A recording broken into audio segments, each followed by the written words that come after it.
नमस्कार and welcome you study I Q. मैं हूं प्रशांत धवन। नाउ अगर यहाँ पे आप सोच रहे थे कि ईरान और इजराइल के बीच में अब तो लगता है कि काफी हद तक सिचुएशन काम हो चुकी है। मेन दुनिया का फोकस इस वक्त है यूक्रेन पर, रशिया पर और किस तरीके से नॉर्थ कोरियन सोल्जर्स अब प्रॉपरली यूक्रेन की धरती पे आ चुके हैं। वेल, इस सब के बीच में मैं आपको ये बता दूं, ईरान के लिए स्ट्रेटेजिकली बहुत इंपॉर्टेंट है कि डोनाल्ड ट्रंप के आने से पहले ये इजराइल पर एक बड़ा अटैक करे, क्योंकि आपको पता होगा जो लास्ट अटैक इजराइल ने किया था ईरान पर, जिस पे ईरान के एयर डिफेंस सिस्टम को भारी नुकसान पहुंचाया था इजराइल ने।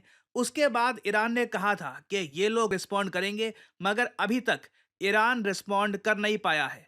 और ईरान एक्चुअली आज के समय देख रहा है, बताया जा रहा है कि आज या कल में इजराइल पर ईरान एक बड़ा अटैक करेगा। नाउ क्या ये अटैक डायरेक्टली इजराइल पे होगा या फिर जो इजरायली टूरिस्ट रहते हैं दुनिया भर में उनको ईरान टारगेट करेगा, वी डोंट रियली नो। मगर यूएस के कई ऑफिशियल्स कह रहे हैं कि ईरान का एक बहुत ही बड़ा अटैक बहुत ही जल्द इजराइल पे होगा और इसको कहा जाएगा ऑपरेशन ट्रू प्रॉमिस 3। क्योंकि आपको पता होगा, जब भी ईरान ने इजराइल को अटैक किया है, इस ऑपरेशन के नाम के अंडर किया है कि operation true promise 1, operation true promise 2 और अब होगा ऑपरेशन ट्रू प्रॉमिस 3।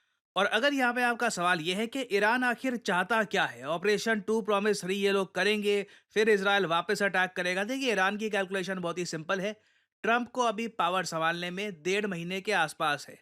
उससे पहले अगर ये इजराइल पे अटैक कर देते हैं ना, तो इजराइल का स्विफ्ट अटैक वापस ये ईरान पे नहीं हो पाएगा, क्योंकि बाइडन ने अभी भी बहुत सारे वेपन्स जो इजराइल को चाहिए वो रोक रखे हैं, क्योंकि इजराइल ने गाजा में बहुत ज़्यादा किलिंग्स कर दी है। और ईरान का ये कहना है कि देखिए कि रिसेंटली इंटरनेशनल क्रिमिनल कोर्ट ने जो जजमेंट सुनाई है और ये कहा है कि इजराइल के जो प्राइम मिनिस्टर है बेंजामिन नेतन्याहू और जो इनके फॉर्मर डिफेंस मिनिस्टर हैं गैलेंट, दोनों को अरेस्ट कर लेना चाहिए। इसके बारे में मैं अलग से वीडियो बना चुका हूं। कई वर्ल्ड लीडर्स कह चुके हैं, for example Keir Starmer, Justin Trudeau, कि हम लोग बिल्कुल बेंजामिन नेतन्याहू को अरेस्ट कर लेंगे, क्योंकि हम लोग इंटरनेशनल क्रिमिनल कोर्ट के मेंबर हैं।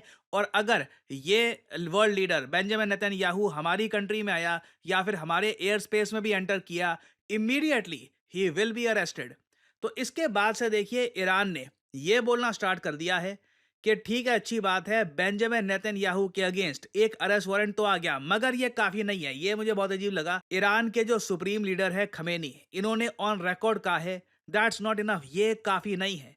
नेतन्याहू ने जिस क्रुएल्टी से 40,000 से ऊपर फलस्तीनी लोगों का खून किया है इन गाजा, जिस तरीके से बॉम्बिंग करी है ऑल ओवर गाजा, जो सिचुएशन बना दी है गाजा में आज के समय, इसके लिए बेंजामिन नेतन्याहू को मौत की सजा होनी चाहिए और ईरान इसी तरफ काम करेगा।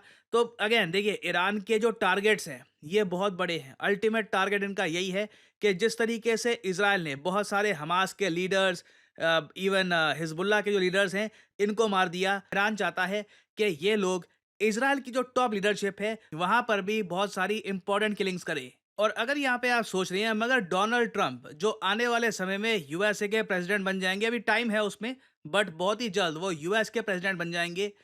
उनकी एक स्ट्रेटजी रही है ईरान के बारे में, मैक्सिमम प्रेशर स्ट्रेटजी। ईरान पर जितना प्रेशर हो सके उतना प्रेशर एक्सर्ट करो। ना ऑब्वियस ही बात है, जब ये पॉलिसी इतनी ज़्यादा पब्लिक है तो एक कंट्री हमेशा ये दिखाना चाहेगा कि जितना हम पर प्रेशर डालोगे उतना हम ज़्यादा वापस हिट बैक करेंगे। तो ईरान को पता है कि मैक्सिमम प्रेशर 2.0 मतलब पार्ट 2 जो है इस पॉलिसी का, ये बहुत जल्द आने वाला है।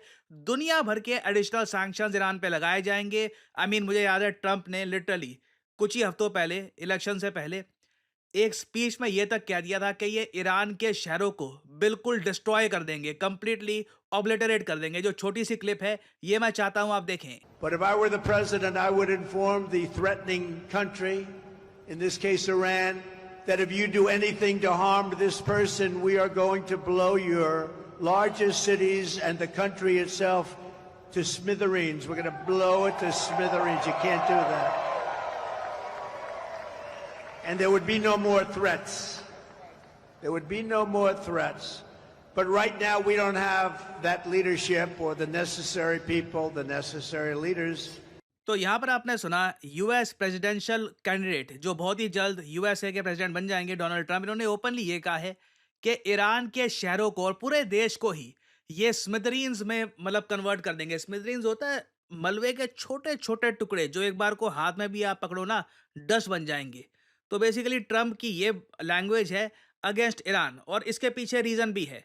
ईरान देखिए ना सिर्फ नेतन्याहू को मारना चाहता है, ईरान के जो सुप्रीम लीडर हैं, उन्होंने ना सिर्फ ये कहा है कि ये नेतन्याहू को मारेंगे, at the same time Iran ने काफ़ी बार ट्रम्प के हिसाब से डेथ थ्रेट भी दिए हैं ट्रम्प को। हालाँकि ईरान की जो लीडरशिप है जब उनसे पूछा जाता है, वो कहते हैं कि नहीं देखिए हम ट्रम्प को मारना नहीं चाहते, बट यूएसए की इंटेलिजेंस एजेंसीज़ का मानना ये है कि ईरान काफ़ी बार कोशिश कर चुका है ट्रम्प को मारने की और ट्रम्प को ऑब्वियसली ये बात पसंद नहीं आएगी, ट्रम्प मरना नहीं चाहते और इसलिए ट्रम्प के आने से पहले हम देखेंगे ईरान एक बड़ा अटैक करने की कोशिश करेगा ऑन इजराइल, क्योंकि कुछ ही हफ्तों में एक बड़ी प्रॉब्लम आने वाली है ईरान के सामने। डोनाल्ड ट्रंप इजराइल को जो भी वेपन्स चाहिए ट्रंप अप्रूव कर देंगे, इजराइल जो भी करना चाहे ट्रंप अप्रूव कर देंगे, इजराइल पे कोई लिमिटेशंस नहीं होगी, कोई रुकावट नहीं होगी।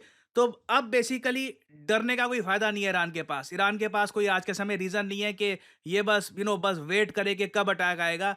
ईरान यहाँ पे क्लियरली दिखाना चाहता है कि ट्रम्प के आने से पहले ये बहुत ही एक अग्रेसिव कंट्री है, कुछ भी यहाँ पे हो सकता है। अभी रिसेंटली न्यूज़ आई थी कि ईरान ने न्यूक्लियर सेंट्रीफ्यूजेस में भी चेंजेस करने स्टार्ट कर दिए हैं और ये लोग एनरिच्ड यूरेनियम भी बना रहे हैं।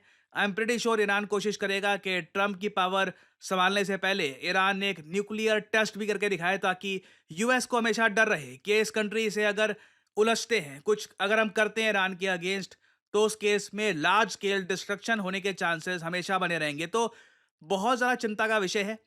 उम्मीद करता हूँ कि ईरान इवेंचुअली ये जो अटैक इनको करना है इजराइल पर, ये ना करे, वॉर ना हो। It does not benefit anyone, but unfortunately लगता है कि ईरान एक बार एक बड़ा अटैक इजराइल पे बिल्कुल करेगा before Trump comes to power. और फाइनली यहाँ पे मैं आप लोगों से एक सवाल पूछूंगा। ऑर्शनिक मिसाइल ये आज के समय काफ़ी न्यूज़ में है। आपको बताना है कि ऑर्शनिक मिसाइल ये किस कंट्री ने डेवलप किया है। ये है यहाँ पे आपकी ऑप्शंस: फ्रांस, चाइना, रशिया या फिर भारत। कमेंट सेक्शन में करिए उत्तर। जो लोग देंगे सही आंसर उनकी कमेंट को मैं दे दूंगा हार्ट, ताकि बाकी लोग समझ पाए कि सही आंसर क्या है। और फाइनली बहुत ही ज़्यादा इंपॉर्टेंट मैसेज, देखिए ज़िंदगी में कभी कभी आपके सामने एक ऐसी ऑप्शन आती है जहाँ पे आप टाइम भी बचा पाते हैं और आप करियर के हिसाब से भी बहुत आगे निकल सकते हैं। ये ऑप्शन आज के समय लेके आया है स्टडी आईक्यू आपके लिए। स्टडी आईक्यू मास्टर्स डिग्री और यूपीएससी प्रेपरेशन प्लान। अगर आप एक कॉलेज स्टूडेंट हैं, अभी आप सोच रहे हैं कि आने वाले 2 सालों में यूपीएससी एग्जामिनेशन की प्रेपरेशन तो करना चाहता हूं, मगर कितना अच्छा होगा अगर साथ ही साथ बहुत ही आसानी से मुझे एक यूजीसी एफिलेटेड यूनिवर्सिटी से एमए की डिग्री भी मिल जाए। मेरा रेज्यूमे भी स्ट्रांग हो जाएगा और साथ ही साथ मैं यूपीएससी एग्जामिनेशन की तैयारी भी कर रहा हूँगा। स्टडी आईक्यू आपके लिए एक गोल्डन अपॉर्चुनिटी लेके आया है। Study IQs UPSC preparation plus MA programme के अंडर। यहाँ पे आप लोग खुद ही समझ सकते हैं कि आपको मेजर एडवांटेज ये मिलेगा कि बहुत सारे सब्जेक्ट्स जो आप वैसे ही यूपीएससी की जर्नी में पढ़ेंगे, वही सब्जेक्ट्स काफ़ी बार आपके एमए में भी आते हैं। फॉर एग्जांपल यहाँ पे आपको क्या करना है, कमेंट सेक्शन में यहाँ पे पिंड कमेंट में आपको ये लिंक मिल जाएगा, UPSC plus MA 2 year program. इधर यहाँ पे आपको करना है क्लिक और यहाँ पे आप देख पा रहे होगे बहुत सारी आपको ऑप्शंस दिख रही होंगी यहाँ पर कि आप एमए कर सकते हैं इंग्लिश में, पॉलिटिकल साइंस में, जर्नलिज्म, मास कम्युनिकेशन में, एजुकेशन में, पब्लिक एडमिनिस्ट्रेशन में। बहुत सारे सब्जेक्ट्स आप एमए में ऐसे पढ़ेंगे जो आपको यूपीएससी में हेल्प करेंगे ही करेंगे। This is the best use of your time. कि जैसे ही अगर आपकी अभी बीए खत्म हुई है, आपने अब बैचलर्स अपनी खत्म करी है, आगे का रास्ता आप देख रहे हैं, एक इंपॉर्टेंट एग्जाम की प्रेपरेशन भी करिए और साथ ही साथ एक यूजीसी एफिलिएटेड यूनिवर्सिटी द्वारा मास्टर्स भी करिए, और ये सब आप कर पाएंगे online at your convenience. Study IQ हर कदम में आपके साथ रहेगा यहाँ पर ऑब्वियसली। और जो ये प्राइस यहाँ पर लिखा है ये भी कभी भी पे मत कर देना। सिंपली यहाँ पे आपको कोड डालना होगा PD10। यहाँ पे आप देख पाओगे 3 ऑफर्स अवेलेबल। इधर आपने क्लिक किया, यहाँ पे फिर एक सेक्शन आ जाता है कोड का। आप यहाँ पे कोड डालोगे PD10 तो बहुत बड़ा डिस्काउंट यहाँ पे आपको मिलेगा। The prices will fall tremendously.